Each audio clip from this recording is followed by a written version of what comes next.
जो हालात उत्तर प्रदेश में हैं, अन्याय चरम सीमा पर पहुंच गया है। महंगाई तो पहले से ही चरम सीमा पर थी, बेरोजगारी चरम सीमा पर पहले ही थी, और जिस उम्मीद से जनता ने भारतीय जनता पार्टी को दोबारा मौका दिया, आज जब जनता आकलन करती है तो सबसे ज़्यादा दुख और तकलीफ इस सरकार में मिल रहा है। तहसील से लेकर के थाना और थाने से लेकर के ऊपर के अधिकारी, कहीं सुनवाई नहीं है।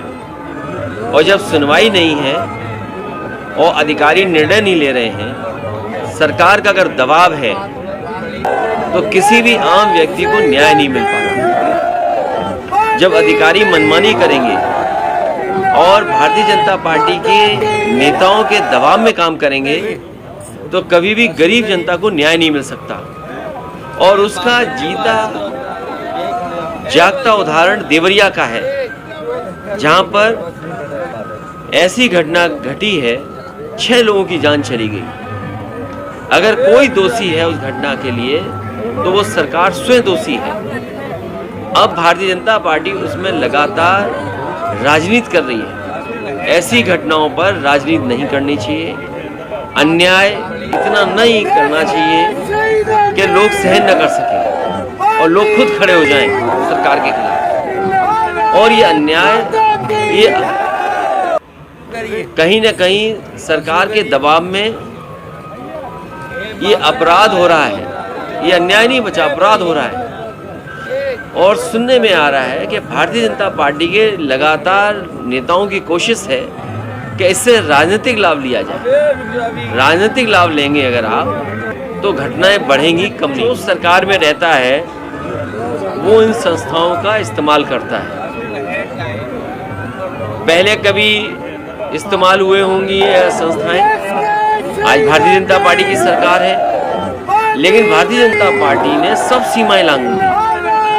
वो केवल अपने वोट के लिए, दूसरे लोगों को अपमानित करने के लिए ईडी, सीबीआई, इनकम टैक्स का सहारा ले रहे हैं। हमारी तो मांग ये होगी कि भारतीय जनता पार्टी अगर जीरो टॉलरेंस रखती है करप्शन के लिए, तो अपने नेताओं के, अपने विधायक, अपने लोगों का आकलन करें कि किन किन की संपत्ति बढ़ गई है, और जिन जिन की संपत्ति लगे कि ज़्यादा बढ़ गई है तो उनके खिलाफ भी वही कार्रवाई होनी चाहिए जो विपक्ष के खिलाफ कार्रवाई कर रहे हैं।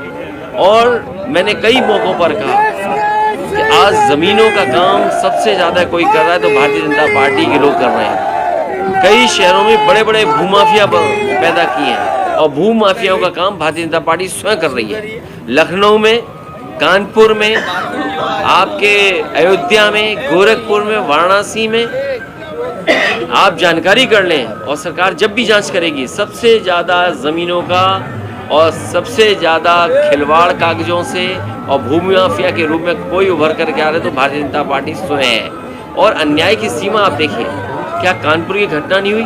एक किसान की ज़मीन लिखवा ली, 6 करोड़ का चेक दे दिया, बाद में उस गरीब आदमी से चेक वापस लिया, चेक फाड़ दिया, उसे आत्महत्या करनी पड़ी। उसे कौन बचा रहा है? भारतीय जनता पार्टी के नेता बचा रहे हैं। इसी तरह कानपुर में एक व्यापारी को इतना मारा सिख भाई को कि उसकी आंख चली गई। कौन था वो? भारतीय जनता पार्टी का कार्यकर्ता था। इसी तरह और जगह अगर आप देखोगे, सबसे ज़्यादा अन्याय इनकी सरकार में हो रहा है। आज ही खबर पड़ी है कि कानपुर देहात में भी और कानपुर में 2 पक्ष में झगड़ा हुआ, 2 लोगों की जान चली गई केवल जमीन के विवाद में। सरकार को ये देखना चाहिए कि जो जहाँ पर जमीन को लेकर के विवाद हो रहा है या विवाद से जान जा रही है, आखिरकार वो अधिकारियों को कितनी एप्लीकेशन दे। धान की फसल तैयार है और अभी तक धान की खरीद का इंतजाम नहीं किया सरकार ने।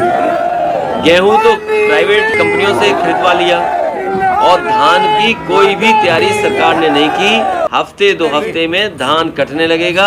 सरकार कहां से खरीदेगी? ये कोई सरकार का इंतजाम नहीं। इसीलिए सरकार किसानों की नहीं है, गरीब की नहीं है, गांव में रहने वालों की सरकार ये नहीं है।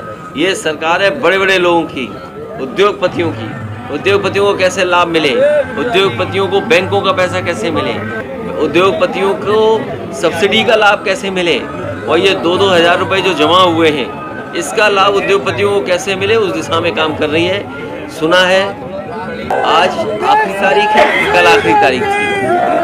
कहीं ऐसा ना हो कि बीजेपी फिर बढ़ा दे समय एक हफ्ता, क्योंकि हो सकता है उनके जानने वालों के पैसे अभी 2000 पूरे जमा। समाजवादी पार्टी बीजेपी को हराना चाहती है और समाजवादी पार्टी से कांग्रेस सहयोग ले और बीजेपी को हराए।